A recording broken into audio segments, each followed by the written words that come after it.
Good morning students, welcome to my new video. In this video we will see the third part of the second lesson of history, colonization of India.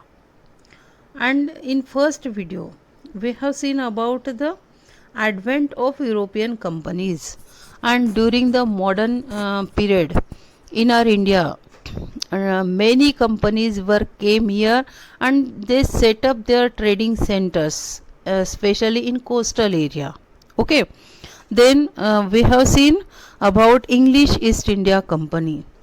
After this East India Company, we have seen the in first part of this lesson French East India Company, and then there were rivalry in trade. There were competition among the trading company, European trading company, and we have seen detailed information about this competition in the first part of this video.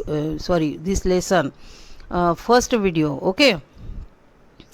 Then we have seen about the Anglo-French rivalry. There were three wars between the French East India Company and English East India Company, and these are referred to as the Carnatic Wars.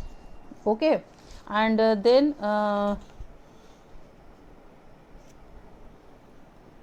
after this we have seen about British conquest of Bengal, and this topic we have seen in the second video. Okay, second part of this lesson. After this we have seen the conflict between the company and the Nawabs of Bengals. Then there were two battles among the British and the Nawab of Bengal. First was their Battle of Plassey and second was their Battle of Buxar. After this Battle of Buxar, there were one treaty between the Nawab of Bengal and the East India Company. Okay, and what was this treaty? Now the British could collect a revenue from Bengal, Bihar and Orissa, and after this battle of Buxar, this British could collect revenue. अब ये जो British थे ये revenue collect कर सकते थे. Revenue means taxes. Okay, और कहाँ कहाँ का टैक्स वो कलेक्ट कर सकते थे? Bengal, Bihar and Odisha. Okay, and these Clives, Robert Clives introduced a dual government in Bengal, and Bengal में इन्होंने dual government introduce कर दी थी. And according to dual government, the Nawab had all responsibilities but no power, and no resources to run the administration, and the company had all powers but no responsibilities. Okay, got it about this dual government. Then during the famine, there were famine in Bengal. Okay, in 1770, wiped out nearly 1/3 of the population. और ये जो famine वहाँ पे आया था उसकी वजह से 1/3 पॉपुलेशन अफेक्टेड हुई थी. ओके, एंड वहाँ पे ये जो कंपनी थी ईस्ट इंडिया कंपनी, इन्होंने भी हेल्प नहीं की लोगों की, और जो नवाब थे उन्होंने भी हेल्प प्रोवाइड नहीं की किसी भी व्यक्ति को, किसी भी पर्सन को. Okay, got it. Now next, growth of British influence. In this video we will see about the growth of British influence. In order to bring the whole of India under its domination, the British adopted some novel expansionist strategies. अब ये ब्रिटिशों का पूरा control आने की वजह से, India पे पूरा कंट्रोल करने की वजह से उन्होंने कुछ न्यू एक्सपेंशनिस्ट स्ट्रेटजीज अडॉप्ट की. Strategies means plan. Okay, during the second half of the 18th century, kingdoms of Mysore and Maratha were the biggest threat to British rule, and 18th century में वहाँ पे kingdom of Mysore and Maratha, ये जो kingdoms थे ये बहुत ही against थे ब्रिटिशों के, जो भी ब्रिटिशों के रूल्स थे इसके ये खिलाफ थे। कौन से kingdoms? Mysore and Maratha. The company launched Wars against both, और कंपनी ने ये दोनों किंगडम्स के अगेंस्ट वहाँ पे वॉर लॉन्च कर दी। Mysore first is here. Mysore emerged as a powerful state under the outstanding leadership of Hyder Ali and his son Tipu Sultan. And ये जो मैसूर किंगडम था, यहाँ के रूलर कौन थे? Haidar Ali, and after him his son Tipu Sultan. Mysore controlled the profitable spice trade of the Malabar coast, और ये जो मैसूर किंगडम था इनका मलबार कोस्ट पे कंट्रोल था, वहाँ पे प्रॉफिटेबल स्पाइस ट्रेड चलते थे। Okay. In 1785, Tipu Sultan stopped the export of sandalwood, paper and cardamom through the ports of his kingdom। और ये जो टीपू सुल्तान थे मैसूर के, इन्होंने जो वहाँ पे एक्सपोर्टेशन होता था, एक्सपोर्ट मीन्स अपने इंडिया से कुछ गुड्स, कुछ थिंग्स अदर कंट्रीज़ को बेची जाती है, उसे हम बोलेंगे एक्सपोर्ट, बाहर भेजी जाती है उसे। ओके। तो ये जो एक्सपोर्टेशन था, sandalwood means Chandan, paper means Mire, and cardamom means इलायची, और ये सभी चीज़ों के एक्सपोर्टेशन को टीपू सुल्तान ने स्टॉप कर दिया था। And prohibited local merchants from trading with the company, और जो भी लोकल मर्चेंट्स थे वहाँ पे उन्हें भी कंपनी के साथ ट्रेड, बिजनेस, व्यापार करने के लिए रोक लगा दी थी। प्रोहिबिट मीन्स रोकना। Tipu Sultan established a friendly relations with the French in India, and ये जो टीपू सुल्तान थे इन्होंने जो फ्रेंच थे उनके साथ फ्रेंडली रिलेशंस एस्टैब्लिश किए थे अपने इंडिया में। And modernised his army with their assistance, और उनकी हेल्प से ये अपनी आर्मी मॉडर्नाइज कर रहे थे।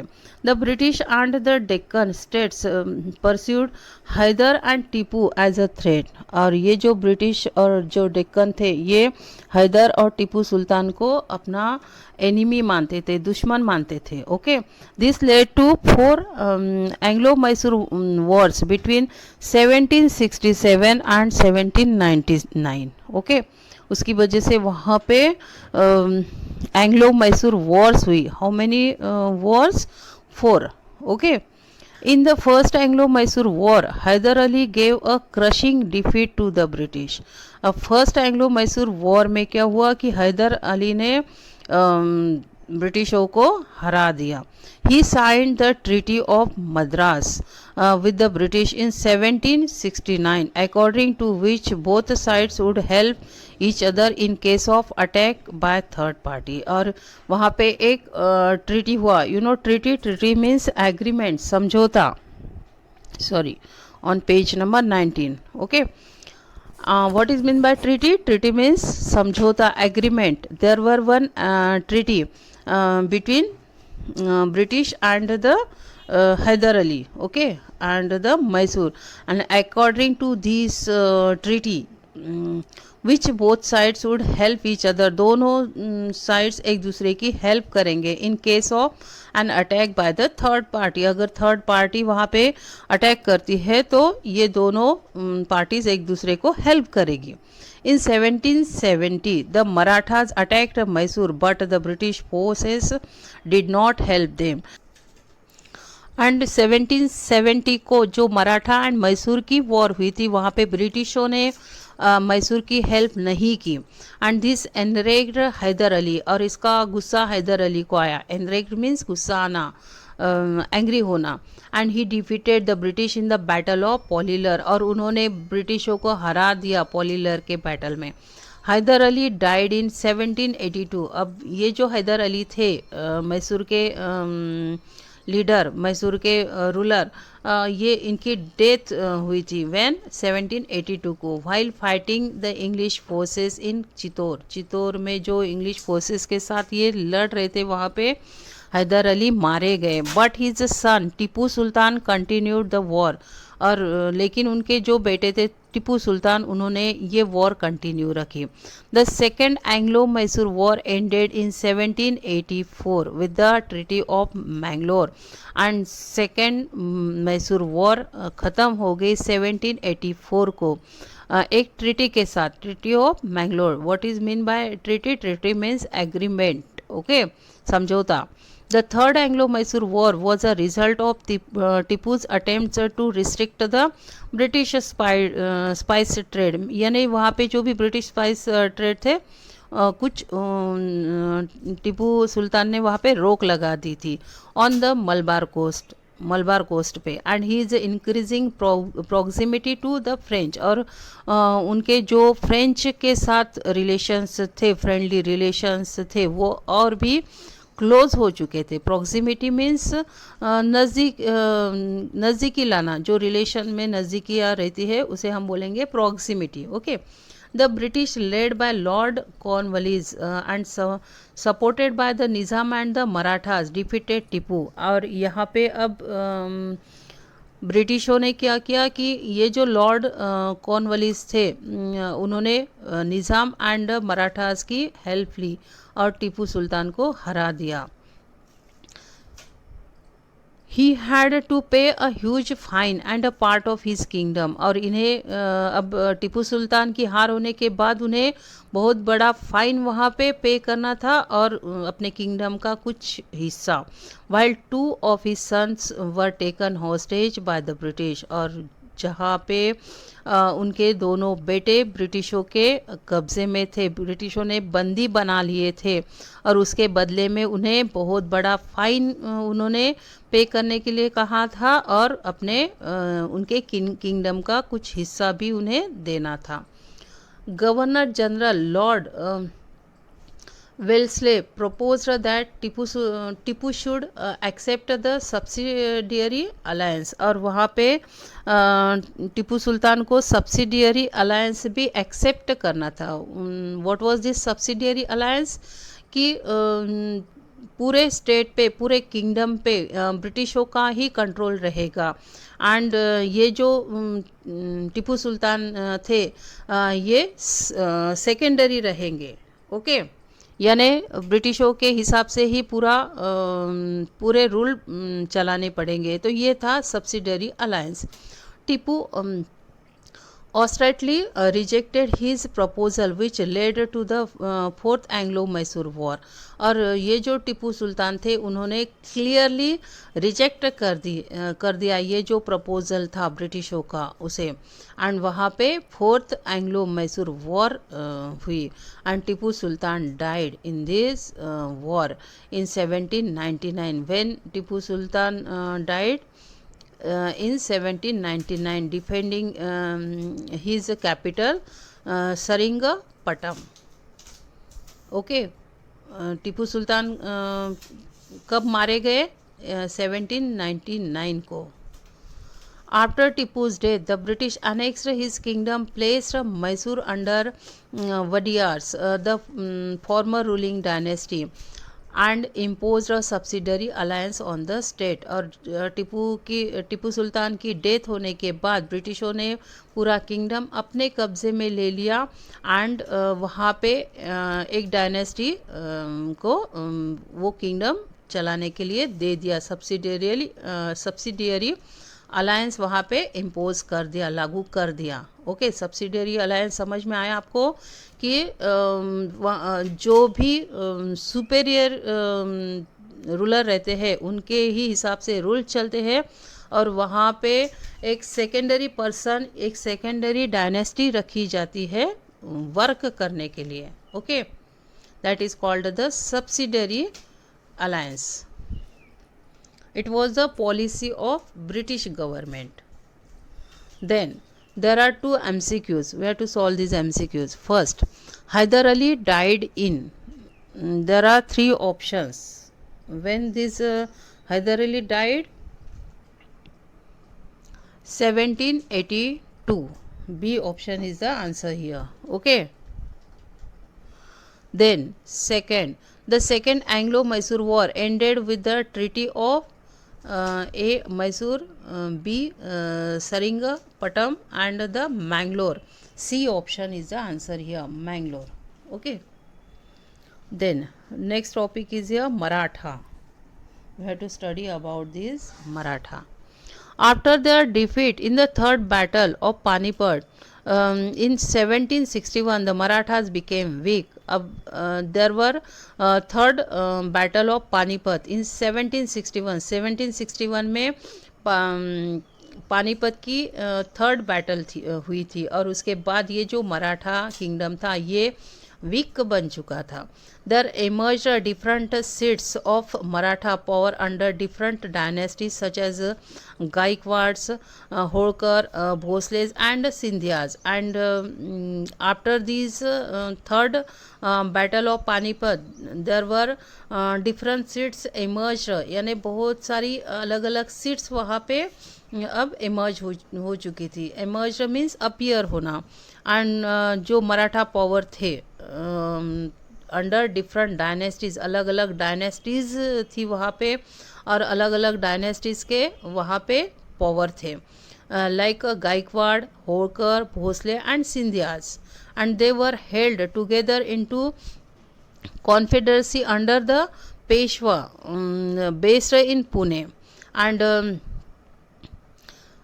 there were alliance among these power.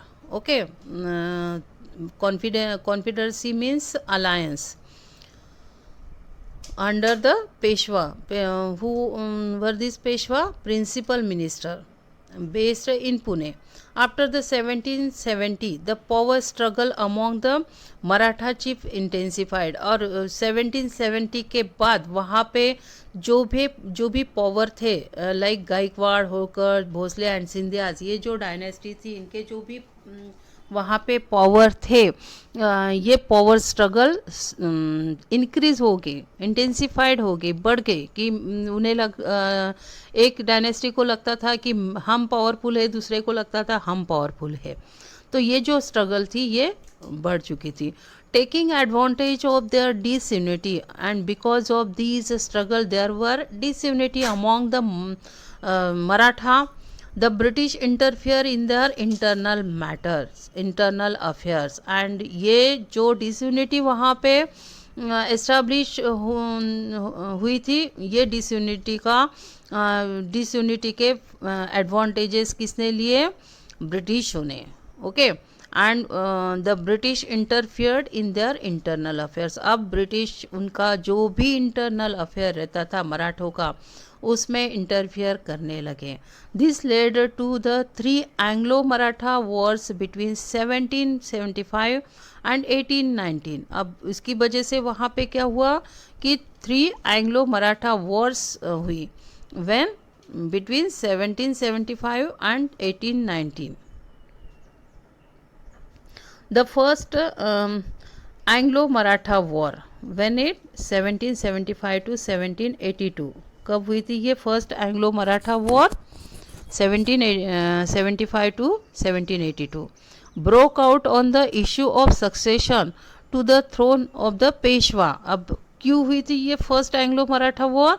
कि वहाँ पे जो भी पेशवा पोस्ट थी तो ये पोस्ट किसे मिलनी चाहिए, ये इशू वहाँ पे था और उसकी वजह से वहाँ पे ये एंग्लो मराठा वॉर हुई थी. The clash involve Madhavrao second supported by Maratha chief under the leadership of Nana Phadnis on the one hand, the Raghunath Rao supported by the British on the other. And ये जो क्लैश थे वहाँ पे झगड़ा था ये वहाँ पे, तो उसमें कौन कौन इन्वॉल्व था? माधवराव सेकेंड और उन्हें मराठा चिप्स जो थे वो सपोर्ट कर रहे थे जो नाना फडनीस के लीडरशिप में थे. और दूसरी तरफ रघुनाथ राव थे और उन्हें ब्रिटिश सपोर्ट कर रहे थे। The United Maratha chips defeated the British forces, और जो मराठा चिप्स थे जिनकी यूनिटी थी, उन्होंने ब्रिटिशों को हरा दिया, ब्रिटिश फोर्स को हरा दिया।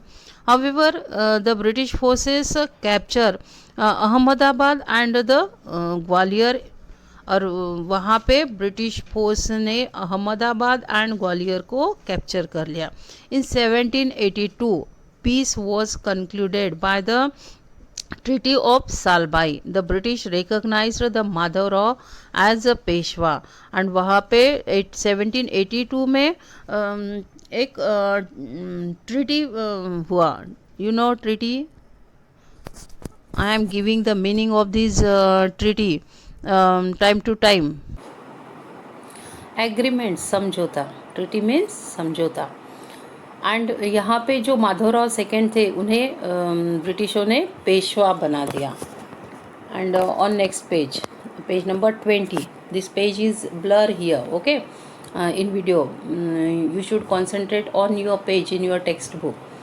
The second Anglo-Maratha War 1803 to 1805 happened because the British under Lord Wellesley tried to impose a subsidiary alliance on the Scindias and the Bhosles, और यहाँ पे सेकेंड एंग्लो मराठा वॉर हुई थी when 1803 से लेके 1805 तक। And why this second war there, क्योंकि ये जो ब्रिटिश थे, जो लॉर्ड वेल्सले थे ब्रिटिश ऑफिसर, उन्होंने सब्सिडरी अलायंस इम्पोज करना चाहा सिंधियाज और भोसले पे।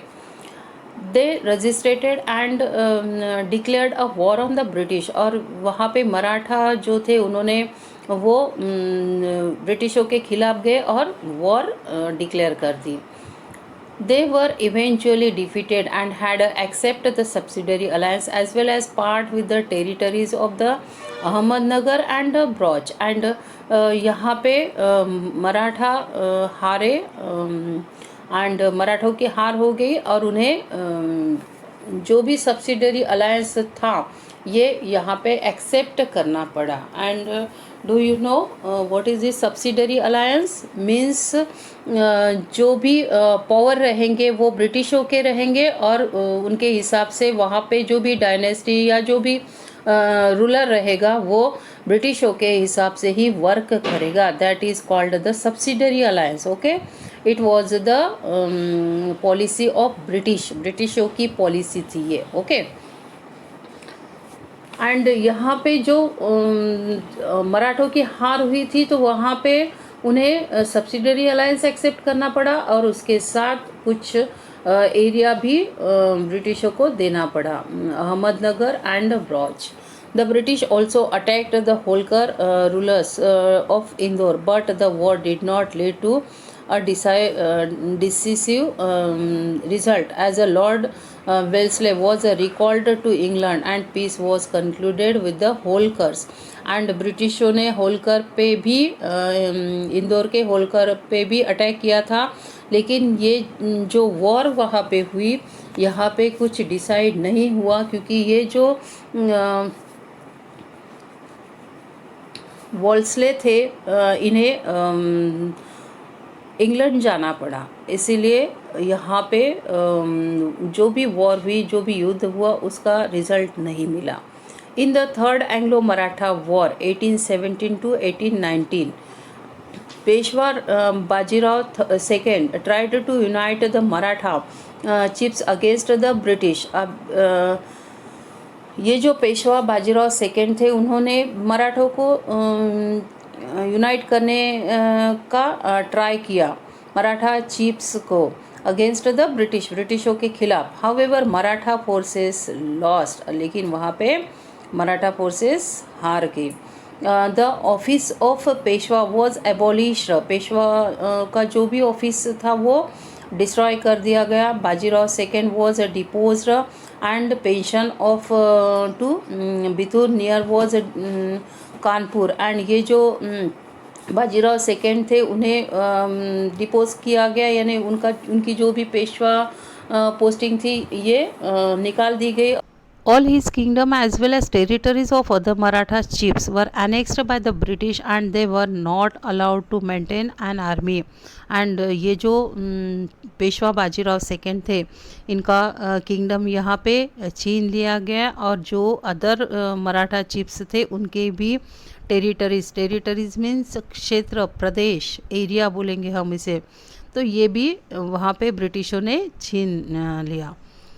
Then next topic is here, British expansion under Lord Wellesley 1798 to 1805. Lord Wellesley, who was the Governor General of India from 1798 to 1805, extended the British influence in two ways, and subsidiary alliances and direct war. And we have to study about this subsidiary alliance.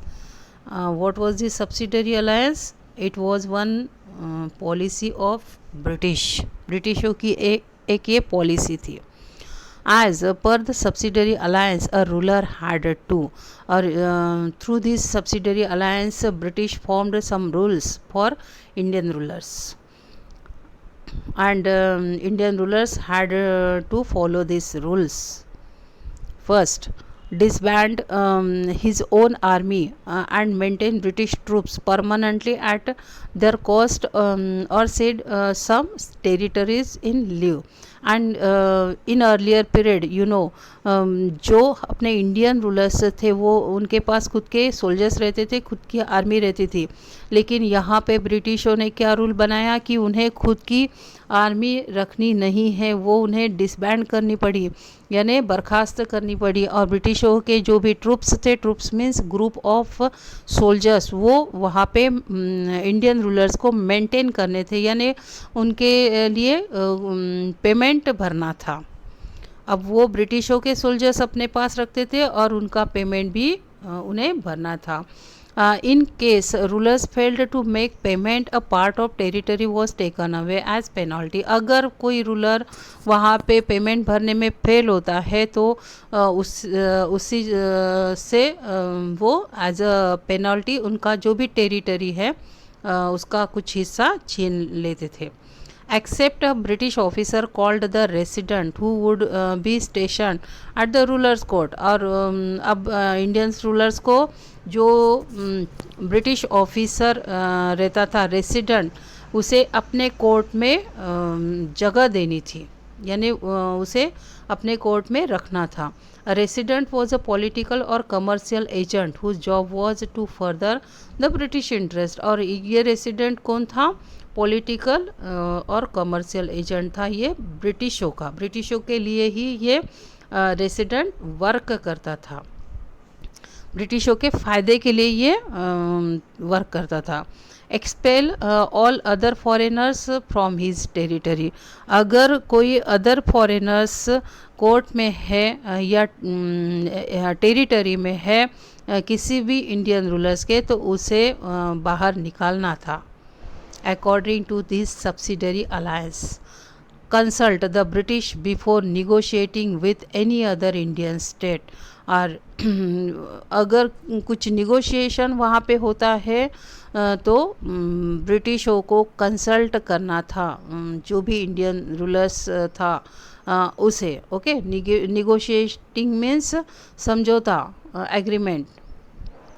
Then the Nizam of Hyderabad was the first to enter into subsidiary alliance with the English in 1798.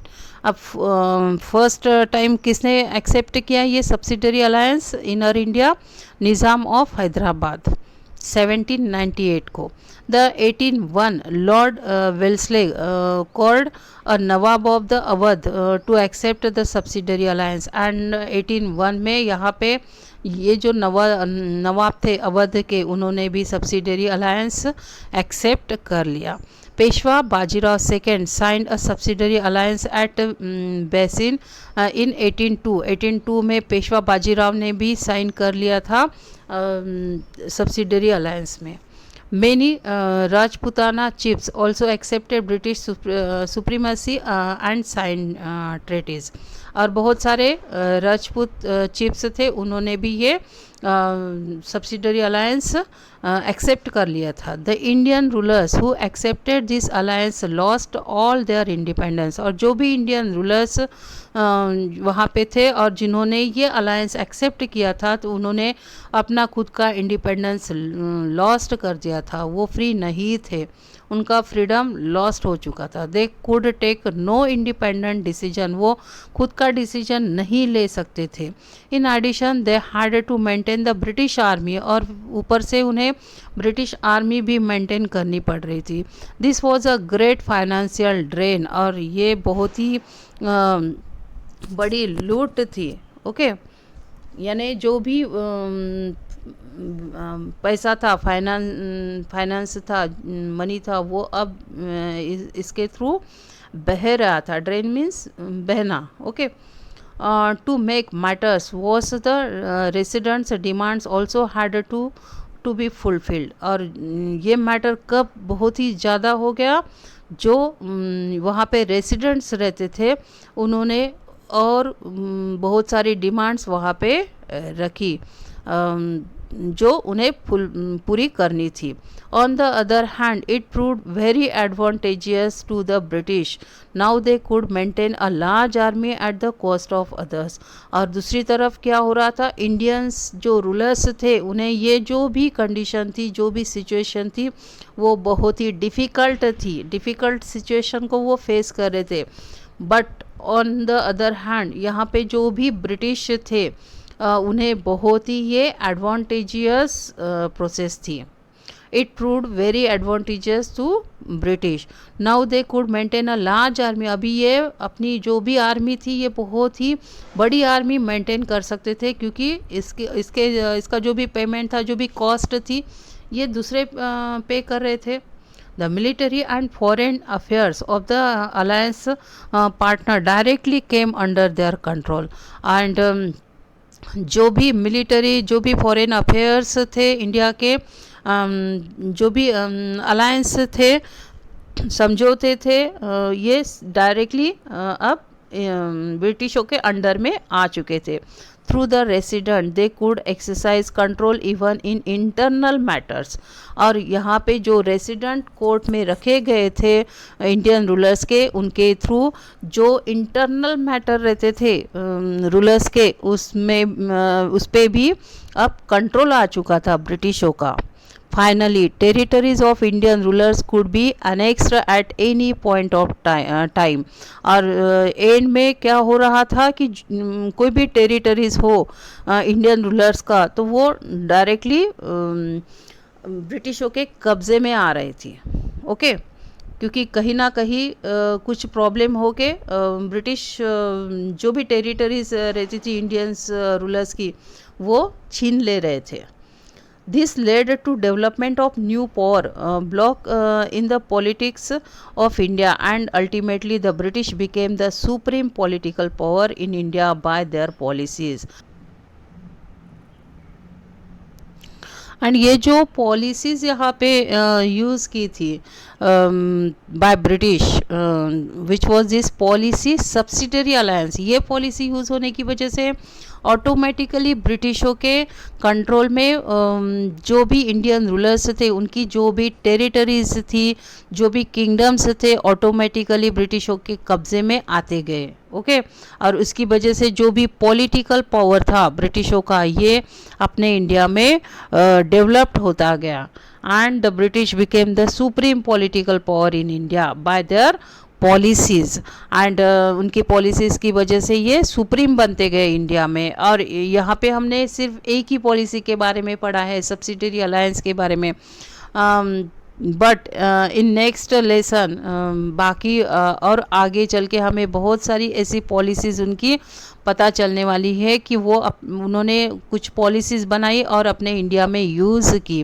For what? For controlling over the India. India पे control करने के लिए उन्होंने अलग अलग policies अलग अलग area में यूज़ की थी. Okay, got it. Now today's topic is completed here, and this lesson is very long, very big. That's why this lesson has 4 parts. Okay, ये जो लेसन है ये बहुत ही लॉन्ग है, बड़ा है, इसकी वजह से इसके 4 पार्ट्स बने हुए हैं, 4 वीडियोज़ है, and you have to watch this videos very carefully and read this lesson also. You have to read this lesson. ये लेसन आपको पढ़ना भी है, वीडियोज़ भी देखने हैं और बहुत ही केयरफुली, बिकॉज ये जो लेसन है इसका ये 10th स्टैंडर्ड से रिलेटेड है, क्योंकि इससे ही आगे के लेसन्स आपको 10th स्टैंडर्ड में मिलेंगे। ब्रिटिशों का जो भी पीरियड चल रहा है अपने बुक में हिस्ट्री के, तो वो हमें 10th से रिलेटेड है। Got it? तो इसीलिए ये जो भी हिस्ट्री के लेसन्स है आपको बहुत ही केयरफुली वीडियोस देखने हैं और बहुत केयरफुली आपको रीड करने हैं, and learn the question and answers also. Okay, got it? Have a good day.